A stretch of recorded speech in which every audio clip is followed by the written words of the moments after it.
श्री कृष्ण कहते हैं, कहा जाता है कि हर किसी व्यक्ति के जीवन में एक ऐसा पल आता है जब उसे सही गलत की पहचान भूल जाती है, या यूं कहें उसे समझ नहीं आता कि उसे क्या करना चाहिए। ऐसे में कहा जाता है कि इन सभी समस्याओं का समाधान केवल एक ही जगह से मिल सकता है, और वो है श्रीमद् भागवत गीता। जी हाँ, कहा जाता है इंसान को अपने जीवन में कैसी भी असफलता का सामना क्यों न करना पड़े, अगर इसमें दिए गए श्री कृष्ण के उपदेशों को अपना ले तो उसका जीवन सुधर सकता है। मगर आजकल के भागदौड़ भरे इस जीवन में किसी के पास इतना समय नहीं है कि इसे पढ़ सके और ज्ञान प्राप्त कर पाए। श्री कृष्ण द्वारा बताई गई कुछ ऐसी ही बातें जिन्हें समझना प्रत्येक मनुष्य के लिए बहुत लाभदायक साबित हो सकती हैं। श्री कृष्ण कहते हैं कि प्रत्येक व्यक्ति को ब्रह्म मुहूर्त में उठना चाहिए। संध्या होने के बाद जब रात्रि का अंधकार सारे संसार को धीरे धीरे अपने अंधकार में निगलने लगता है, तो यही अंधकार ब्रह्म मुहूर्त में भोर होने से ठीक पहले तनिक अधिक काला हो जाता है। ठीक ऐसा ही होता मानव जीवन। जब हमारे जीवन की समस्याएं अंत पर होती हैं तो यही समस्याएं एक भीषण समस्या का रूप लेकर हमारे सामने चुनौती बनकर खड़ी हो जाती है। ऐसी परिस्थिति में अधिकतर लोग हार मान जाते हैं, परंतु अगर आप भय न खाएं, हार न माने, दृढ़ता के साथ खड़े रहें, अपने लक्ष्य पर आगे बढ़ते रहें, तो प्रकाश के रूप में हमारा स्वागत करने के लिए सूर्योदय हमारा स्वागत करता है।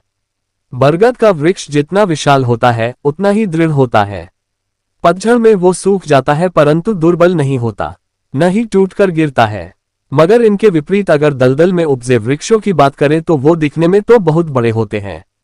पतझड़ के आने जाने से उन्हें कोई फर्क नहीं पड़ता, वो सदा हरे भरे रहते हैं, परंतु इतने कमजोर भी होते हैं कि जलधारण के जरा से वेग से ही गिर जाते हैं।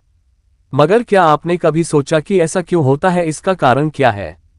इसका कारण है जड़ें। जिसकी जड़ें दृढ़ भूमि में हो वो हर प्रकार की रीतियों को सह लेता है। इसके विपरीत जिसकी जड़ें दलदल में, वो अपने आप को उन जड़ों के अनुरूप दुर्लभ बना लेता है। कुछ ऐसा ही होता है मनुष्य जो अधर्म, असत्य, कुकर्म पर उपजा होता है, वो समय की एक मार भी नहीं सह पाता। और जो मनुष्य सत्य से उपजा है वो अपने जीवन की हर समस्या को पार कर जाता है। जिसका अर्थात ये हुआ कि ये आप पर निर्भर करता है कि आप क्या बनना चाहते हैं। हमारे जीवन में मित्र और शत्रु बड़ा महत्व रखते हैं। अगर गंभीरता से सोचा जाए तो कोई ऐसा क्षण नहीं जब हम अपने मित्रों और शत्रुओं के बारे में न सोचते हो। हमारा हर कार्य या तो हमारे मित्रों के हित के लिए होता है या हित के लिए। हम हर स्थान या अपने मित्रों के साथ होते हैं या शत्रुओं के साथ। कोई नहीं चाहता कि उसका शत्रु खुश न रहे, बल्कि प्रत्येक व्यक्ति चाहता है उसका नाश हो जाए, जिसके लिए वो उसे हर तरह से हानि पहुंचाने की भी कोशिश करता है।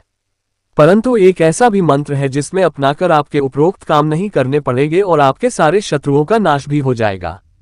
और वो मंत्र है शत्रु को मित्र बनाना। जी हाँ, अगर हम अपने सारे शत्रुओं को मित्र बना लिया जाए तो जीवन खुद ही सरल हो जाएगा।